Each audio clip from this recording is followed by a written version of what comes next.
Vamos lá então, 1 Samuel, capítulo 2, versículo 12 em diante. Vai nos dizer assim a palavra de Deus. Os filhos de Eli eram homens malignos e não se importavam com o Senhor. O costume desses sacerdotes com o povo era esse. Quando alguém oferecia um sacrifício, o servo do sacerdote vinha com um garfo de 3 dentes na mão e, enquanto a carne estava cozinhando, ele enfiava o garfo na caldeira, na panela, no caldeirão ou na marmita, e tudo que o garfo tirava, o sacerdote pegava para si. Assim se fazia a todo o Israel que ia ali, a Siló. Também antes de se queimar a gordura, o servo do sacerdote vinha e dizia ao homem que estava oferecendo o sacrifício: dê um pedaço dessa carne para o sacerdote. Ele não aceitará de você carne cozida, mas apenas carne crua. Se o ofertante lhe respondia: ora, deixe que primeiro queime a gordura e depois você pode pegar o quanto quiser, o sacerdote então dizia: não, você tem que entregar essa carne agora, senão eu a pegarei à força. Era, pois, muito grave o pecado desses moços diante do Senhor, porque eles desprezavam a oferta de Deus. Até aqui é o suficiente, irmãos. Vamos por partes na noite de hoje. Essa é a nossa 4ª e última mensagem da série chamada Deuses do Coração, confrontando a idolatria interior à luz da glória de Deus. E na primeira semana nós vimos a definição bíblica do que era a idolatria. Você lembra? São a definição do que são ídolos, ou os falsos deuses que tanto insistimos em criar para nós mesmos e também aprendemos como identificá-los na nossa vida. A partir disso, nós concluímos que Calvino, ele acertou quando ele disse que o coração do homem é sim uma fábrica de ídolos. Afinal de contas, eu e você vivemos todos os dias, momento após momento, buscando substitutos de Deus. Buscando criar essas substituições de Deus no nosso coração e dando a pessoas e coisas, ou a sonhos e projetos, um lugar no nosso coração que deveria ser somente do Senhor. Nós fazemos isso com as coisas materiais. Esse foi o 2º tema que aprendemos aqui ao longo desse mês. Fazemos isso com dinheiro, idolatramos o saldo na conta bancária, idolatramos a nossa super casa, o nosso super carro, o status que talvez ostentamos diante da sociedade, as posições de governo, o sucesso que talvez temos naquilo que fazemos, tudo isso pode se tornar um ídolo no nosso coração. Vimos também na 3ª mensagem que nós fazemos ídolos com as coisas espirituais, que foi a mensagem da semana passada.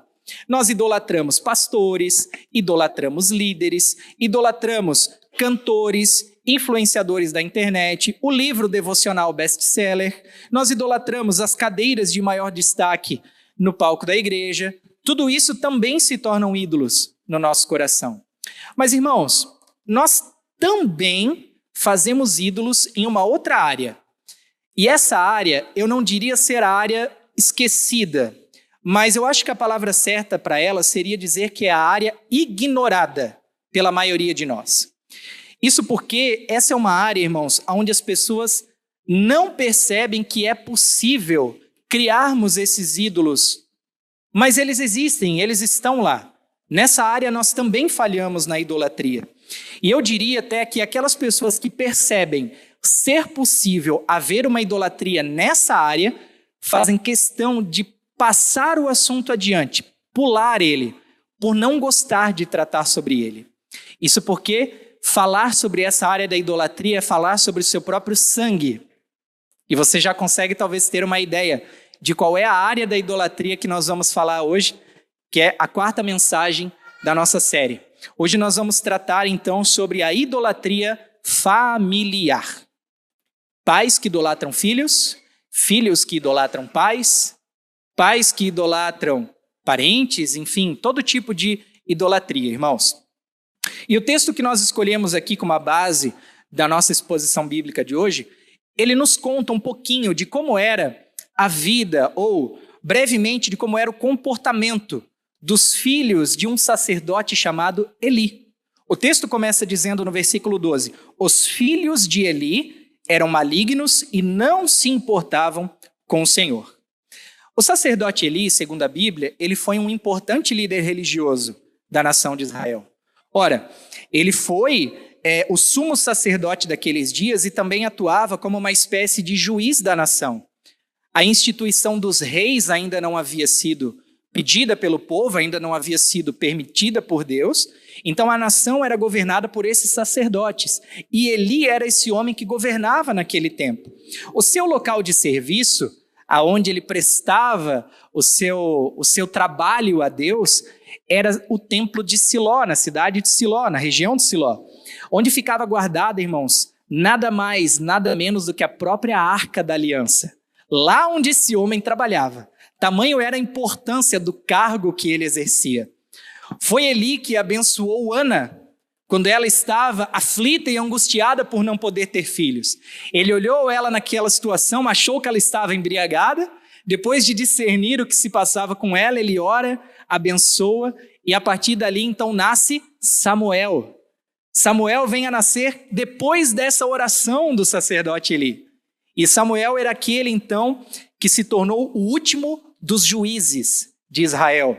E aquele que viria a ungir ninguém mais, ninguém menos do que Davi, o rei da nação. O famoso rei Davi, foi Samuel que ungiu, e Samuel nasceu por causa da oração desse homem sobre a vida de Ana.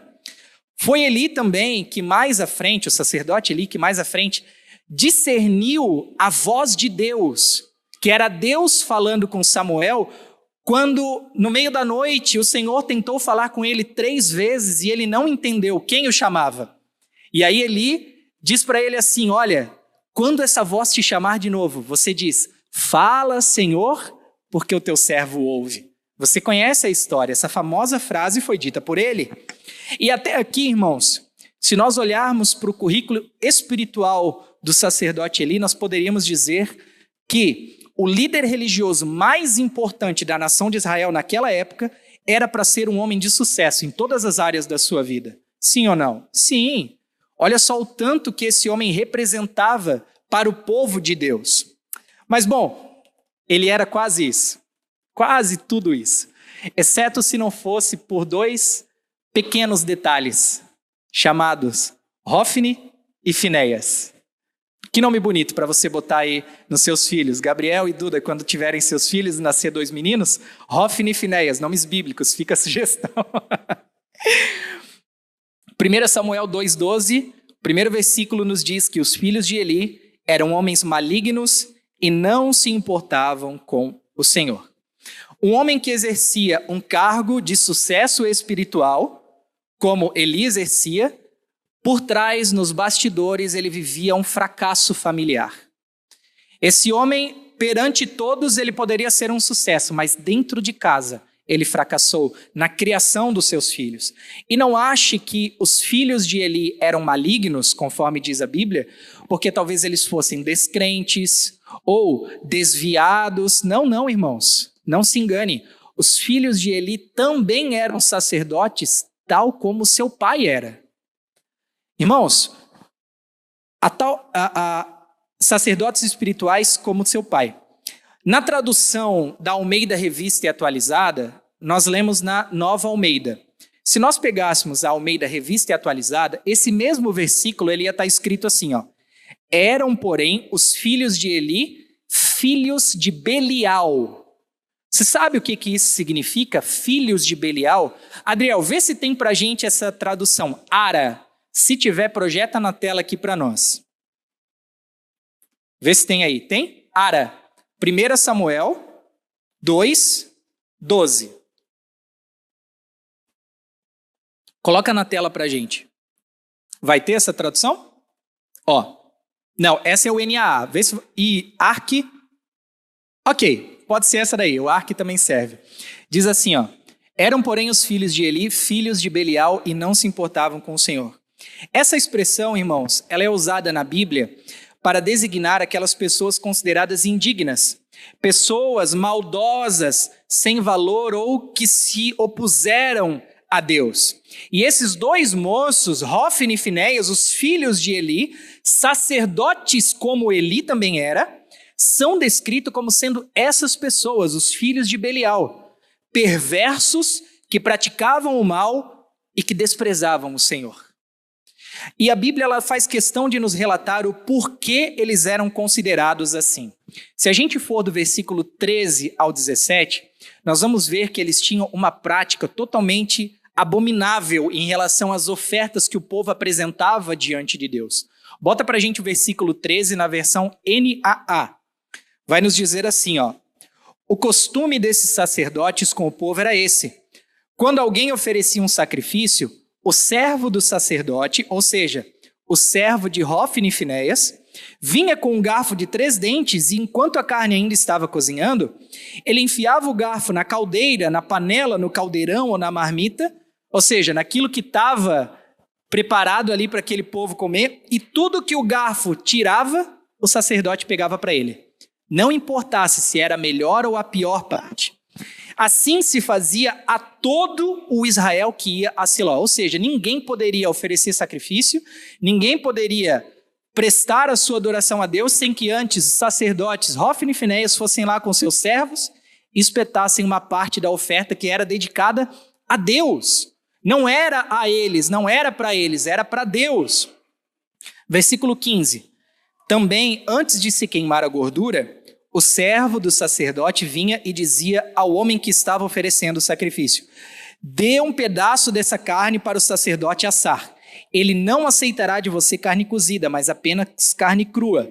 Se o ofertante lhe respondia: deixe que primeiro eu queime a gordura e depois você pode pegar o quanto quiser, o servo do sacerdote dizia assim: não, você tem que entregar essa carne agora, senão eu pegarei à força. Meu Deus, irmãos! O que acontecia com esses dois camaradas?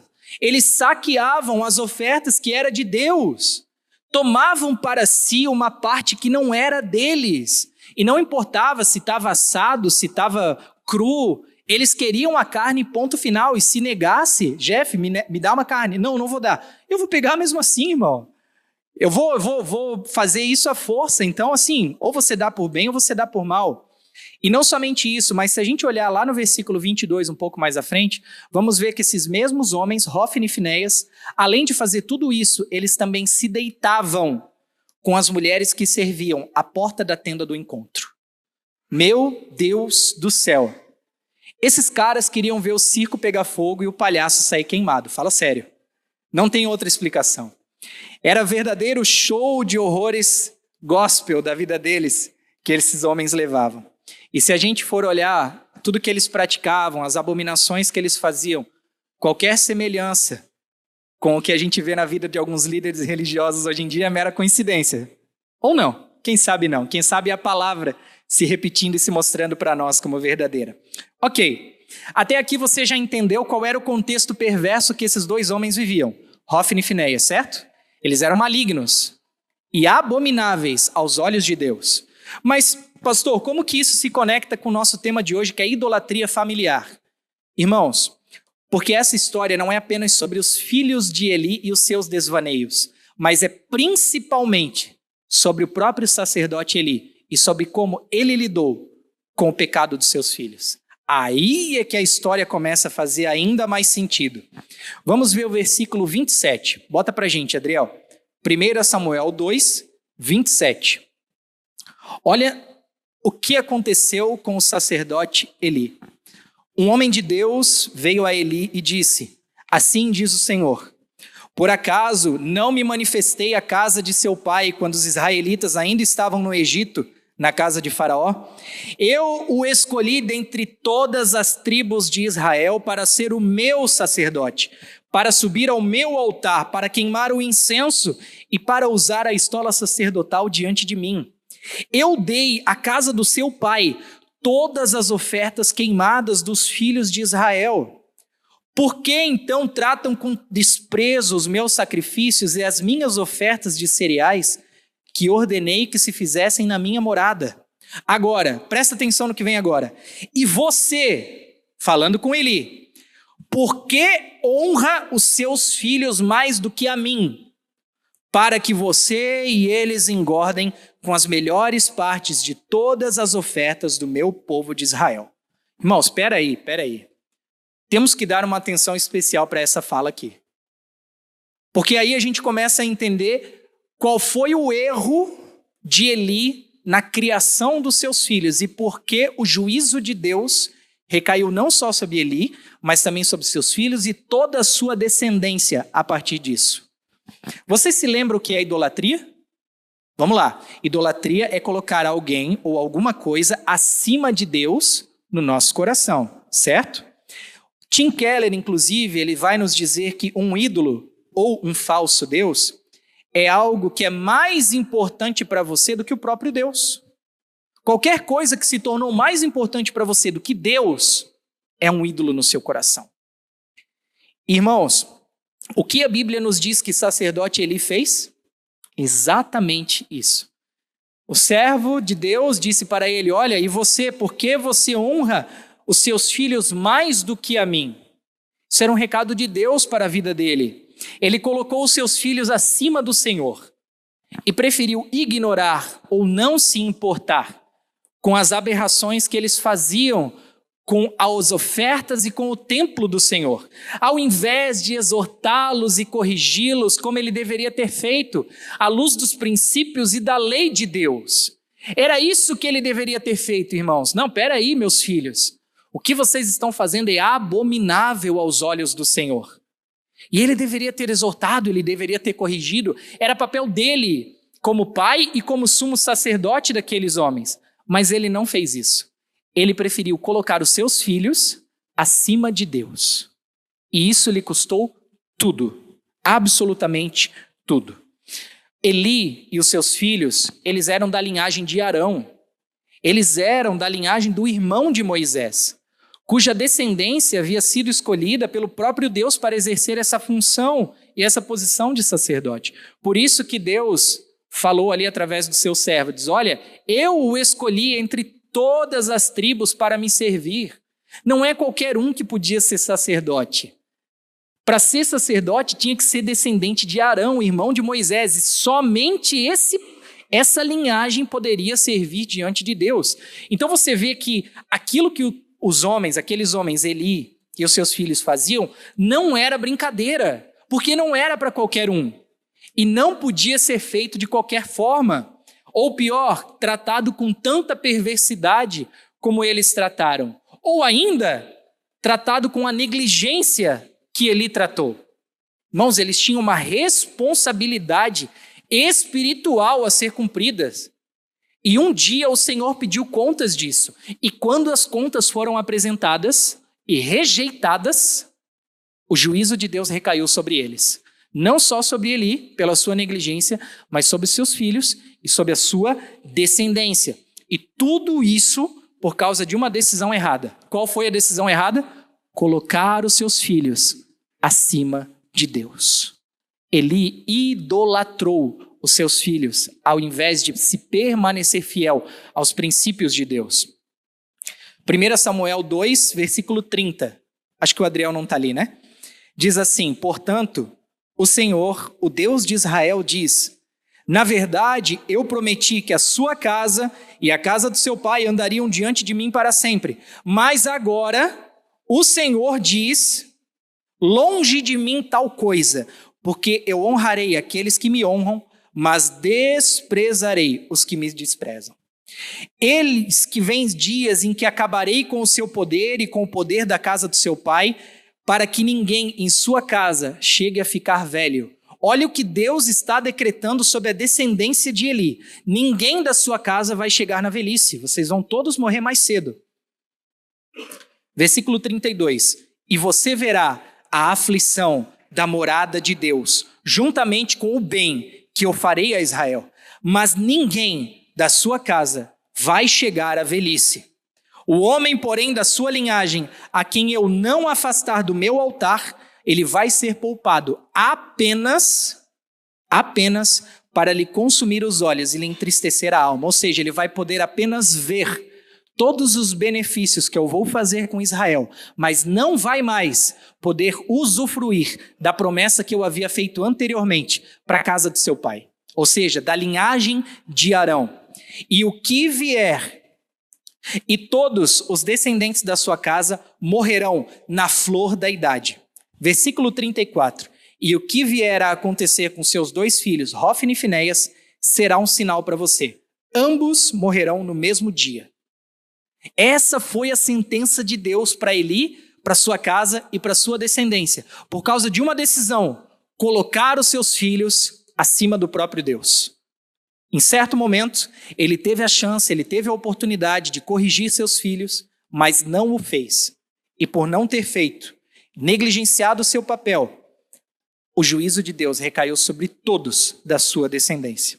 E a pergunta então que fica para nós nesse momento é: quantos de nós temos agido exatamente igual a Eli agiu com seus filhos, irmãos? Esse é o ponto-chave da mensagem, porque nós podemos não idolatrar o dinheiro. Quem sabe nós não idolatramos bens materiais, somos desapegados dessas coisas. Também não damos honra e glória excessiva a nenhum líder humano, líder religioso e tudo mais. Mas será que nós não temos caído no pecado de idolatrar nossos próprios filhos, colocando eles acima do Senhor nas nossas vidas? Porque acredite, essa é uma linha muito tênue, muito fina e muito fácil de se ultrapassar. E eu te digo isso porque eu já passei por essa situação. Mais à frente eu vou te contar. Muitos pais transformaram os seus filhos em bezerrinhos de ouro. Sabe, aqueles bezerros de ouro, objetos de adoração, o centro das suas vidas, cujo propósito agora já não é mais agradar a Deus, mas o propósito é agradar aos filhos. O propósito não é mais fazer a vontade de Deus, mas é fazer a vontade dos seus filhos a todo custo. Irmãos, pais que passam a mão na cabeça quando deveriam corrigir, não chamam a atenção dos seus filhos quando ele erra, para não magoar. Fazem todas as vontades da criança para ela não ficar triste. O que é isso? Idolatria. Pais que transformam filhos em ídolos, em bezerros de ouro, intocáveis, que não podem ser disciplinados, não podem ser exortados, não podem ser corrigidos, porque, meu Deus do céu, o meu filhinho amado vai ficar triste, ele vai chorar, ele vai se decepcionar. Irmãos, a idolatria familiar existe e nós precisamos vigiar e orar para não cair nas garras dela.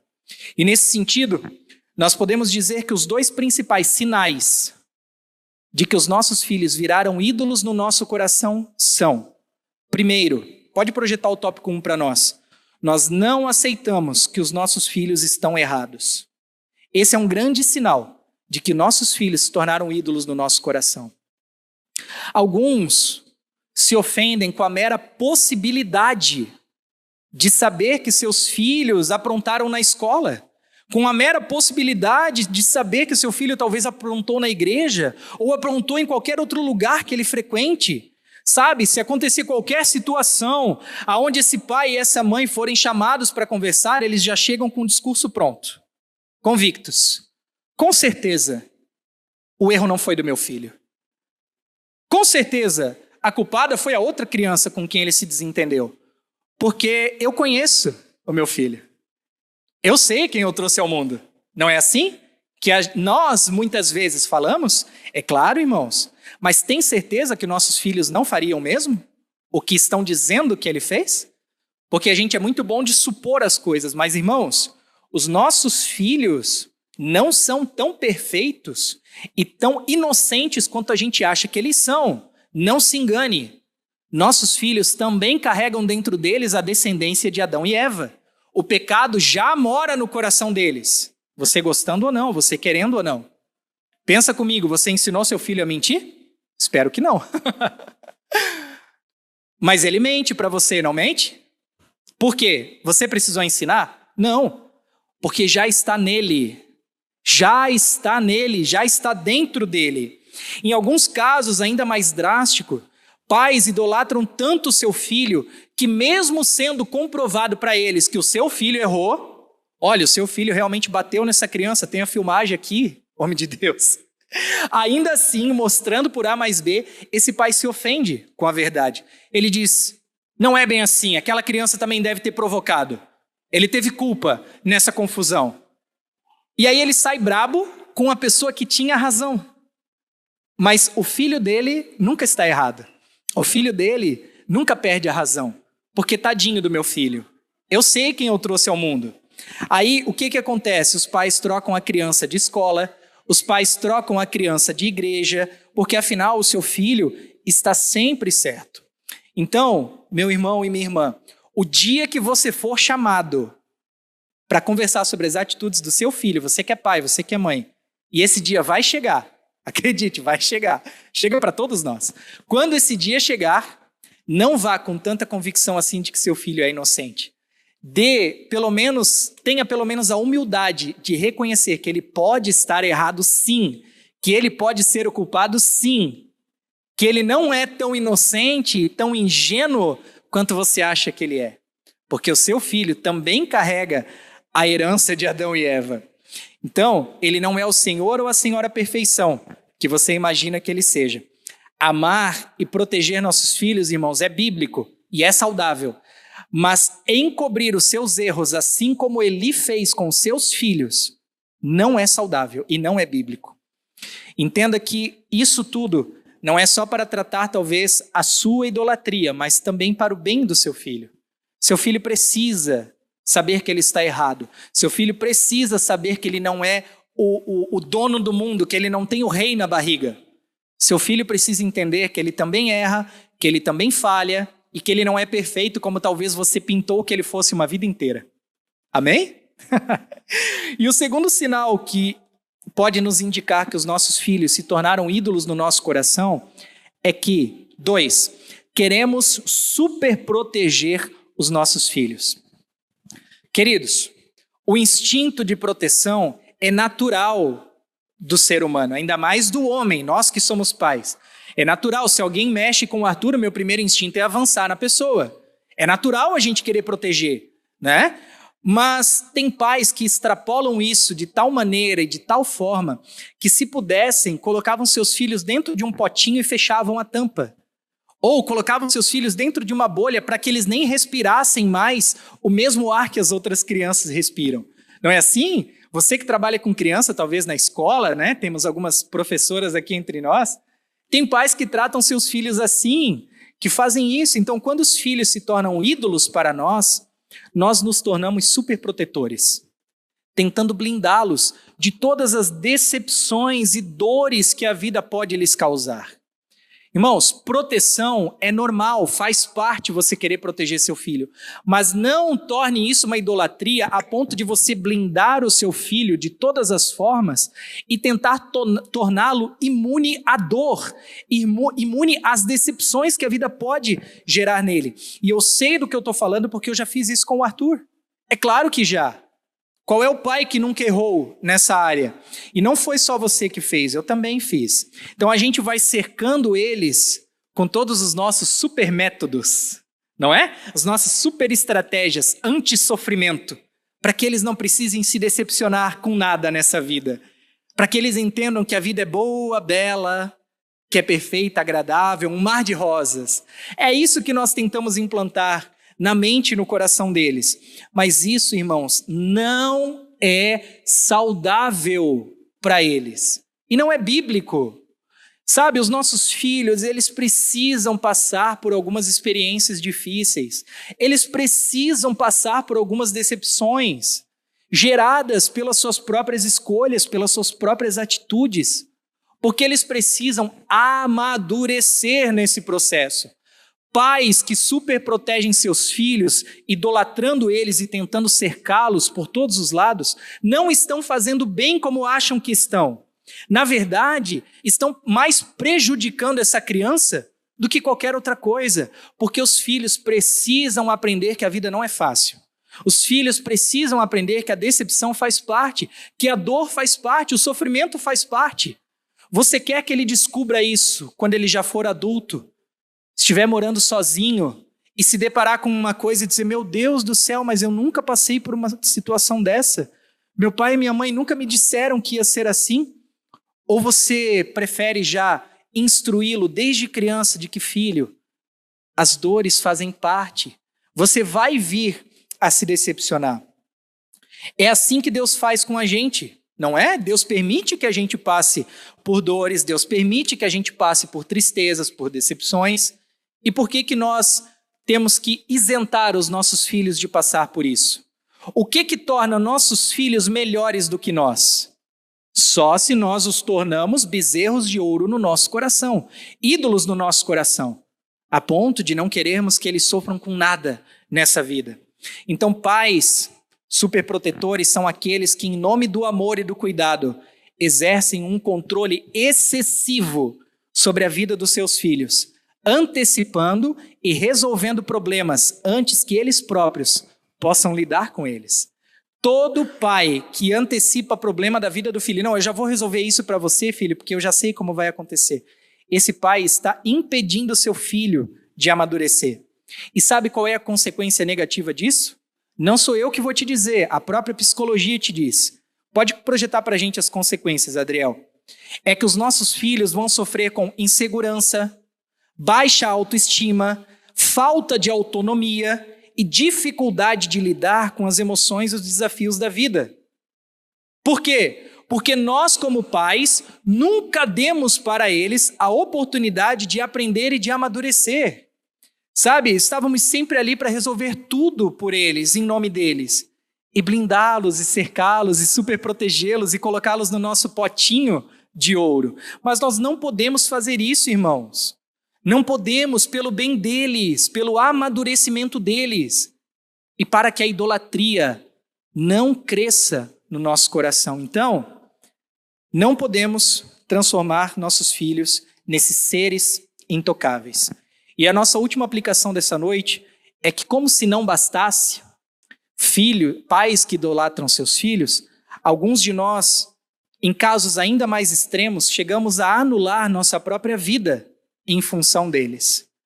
O sacerdote Eli, por conta da sua negligência, por conta de ter colocado seus filhos acima de Deus, ele negligenciou toda a sua vida por conta disso.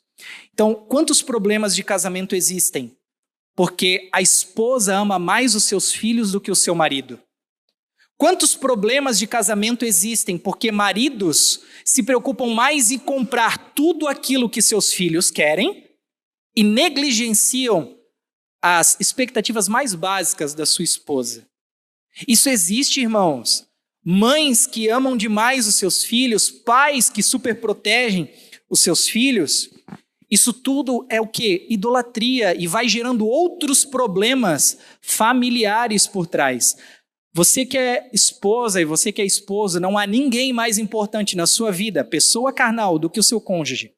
A pessoa mais importante da minha vida não é o meu filho, é a minha esposa. E a pessoa mais importante da vida dela sou eu. A pessoa mais importante da vida dela não é o Arthur, sou eu. Porque o Arthur, irmãos, vai crescer, o Arthur vai ter a própria família, o Arthur daqui a pouco vai casar e vai sair de casa, e eu vou ficar com ela, até a velhice, até que a morte nos separe. Então esse amor precisa ser semeado, precisa ser entendido como a pessoa mais importante não é o filho, é o marido, é a esposa. Então, você que é casado, em nome de Jesus, não negligencie seu casamento em nome do seu filho. E estou te falando isso numa palavra muito pastoral. Não negligencie. Seu filho merece sua atenção, merece sua dedicação, merece sua provisão, merece tudo. Mas nunca coloque ele acima da sua esposa, e do seu marido e da sua esposa. E acima de tudo, nunca coloque ele acima de Deus. O dia que seu filho não quiser mais ir na igreja, você vai dizer, tá bom, então eu também não vou? O que você vai dizer? É de se pensar sobre isso. Então, o contrário também é verdade. Você sabia? Alguns filhos idolatram tanto os seus pais que não são capazes de viver suas próprias vidas. Existem filhos que passam os dias vivendo a vida dos pais. Como será que meu pai está hoje? Como será que a minha mãe está hoje? O que será que meu pai está fazendo? O que será que a minha mãe está fazendo? Enquanto isso, a sua casa vai ficando negligenciada, a sua esposa vai ficando para trás, o seu marido e a sua vida vai ficando de lado. Então, filhos também idolatram seus pais. Não conseguem sair debaixo da saia deles, vivendo numa dependência emocional, econômica e familiar que não é saudável. Irmãos, eu conheço famílias que sofrem de problema no casamento porque a abençoada não sai da casa da mãe dela. O marido diz, pelo amor de Deus, fica em casa comigo, e ela prefere ir para a casa da mãe do que ficar em casa cuidando dos seus filhos, se dedicando ao seu marido, ao seu lar. O que é isso? Idolatria aos pais, sabe? Não desvinculou, não rompeu, inverteu a ordem, mudou a engrenagem de lugar. Isso também não é saudável. Enquanto isso, a própria família vai ficando para trás, culminando muitas vezes num divórcio, por conta dessa inversão de valores. Os divórcios, eles são o ápice de um problema que já vem se arrastando há muito tempo, de uma inversão de prioridades que vem ocorrendo dentro de casa há muito tempo. Pais que trocam os filhos pelas esposas, filhos que colocam seus pais acima do seu casamento. Tudo isso, irmãos, gera esses problemas familiares, esses problemas conjugais. Então, que o Senhor nos ajude e tenha misericórdia de nós, para que nós não falhemos nessa missão de não criar ídolos dentro da nossa família, dentro da nossa própria casa. Amém, meus irmãos? Glória a Deus. Quero chamar a equipe de louvor aqui.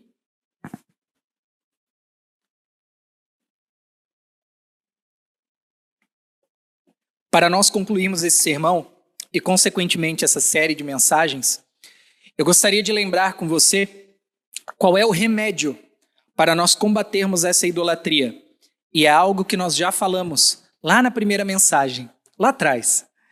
A idolatria, ela nada mais é do que um desvio da glória de Deus. É quando colocamos alguma coisa acima do Senhor.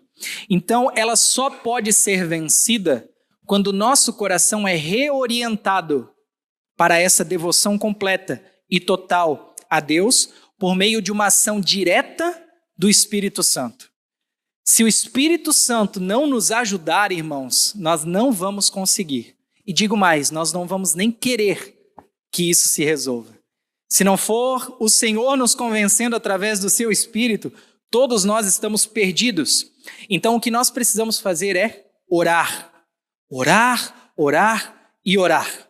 Pedindo que o Espírito Santo nos ajude e nos dê força para quebrar esses ídolos que moram no nosso coração, sejam ídolos materiais, espirituais ou, de acordo com a palavra de hoje, ídolos familiares, e que Ele também nos dê sabedoria para não cair mais nesses mesmos enganos. Não adianta vencermos uma batalha hoje, mas cairmos nela amanhã novamente. Então que o Senhor nos ajude nessa batalha, nessa árdua tarefa, que é vencer os ídolos no nosso coração, e que as nossas vidas sejam inteiramente para glorificar apenas ao Senhor, e nada mais e a ninguém mais. Só lhe deu glória. A glória das nossas vidas deve ser somente a Deus. Amém? Que essa série de mensagens tenha feito sentido no seu coração, na sua vida, que ela tenha edificado a sua fé e te ajudado a amadurecer nas áreas que você precisava. Que você tenha sido confrontado pelo Espírito Santo e que o Senhor te convença, assim como me convenceu daquilo que eu preciso mudar. Vamos orar juntos? Feche seus olhos por um instante.